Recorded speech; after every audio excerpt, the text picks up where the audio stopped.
அன்பானவர்களே, ரோமர் நிருபத்தின் செய்தியை விளங்கிக் கொள்ள இந்த ஷார்ட் சீரீஸ் இருக்குது. ரோமர் நிருபம் ரட்சிப்பை பற்றியது.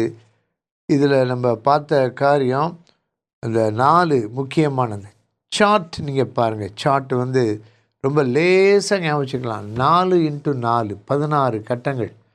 அந்த சார்ட்டில் நீங்கள் அந்த பகுப்பாய்வை தெளிவாக பார்க்கலாம்.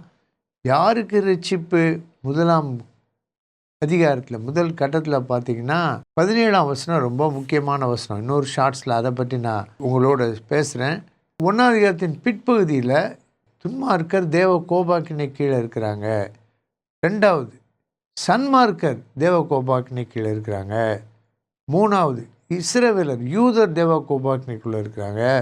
3ஆம் அதிகாரத்தில் எல்லாரும் ஆதியாகமம் 3ல் ஆதாம் ஏவாள் பாவம் செய்தனால ரோமர் 3ல் நம்ம படிக்கிறோம். எல்லாரும் பாவம் செய்து எல்லாரும் வழி விலகி போயிட்டாங்க. அவங்களுக்கு ரட்சிப்பு தேவை.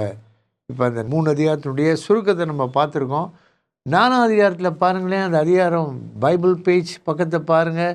அது ஆபிரகாம்ன்ற வார்த்தை எத்தனை முறை மார்க் பண்ணியிருக்கு, கலர் பண்ணியிருக்கு பார்த்தீங்களா? நீங்களே கவுண்ட் பண்ணி பார்க்குறீங்க. இந்த நம்பர் வருது பாருங்களேன். நம்பரில் கவுண்ட் பண்ணிடலாம்.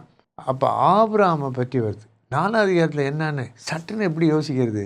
உடனே 4 நம்பர் அதில் லெஃப்ட் சைடில் அதை கொஞ்சம் கீழே எடுத்தால் மாதிரி தெரியுது பார்த்தீங்களா? ஏப்ரஹாம். Chapter 4 Abraham. 4ஆம் அதிகாரம் ஆபிரகாம். ஆபிரகாம் அநேக நூற்றாண்டுக்கு முன்னால் வாழ்ந்தார். ஆனால் அவர் ரட்சிக்கப்பட்டதை விசுவாசத்தை கொண்டு விளக்கப்படுது. அதுதான் அந்த அதிகாரம். கர்த்தர் உங்களை ஆசீர்வதிப்பாராக. நீங்க எனக்கு அன்பாக கொடுத்த பரிசு ரட்சிப்பு.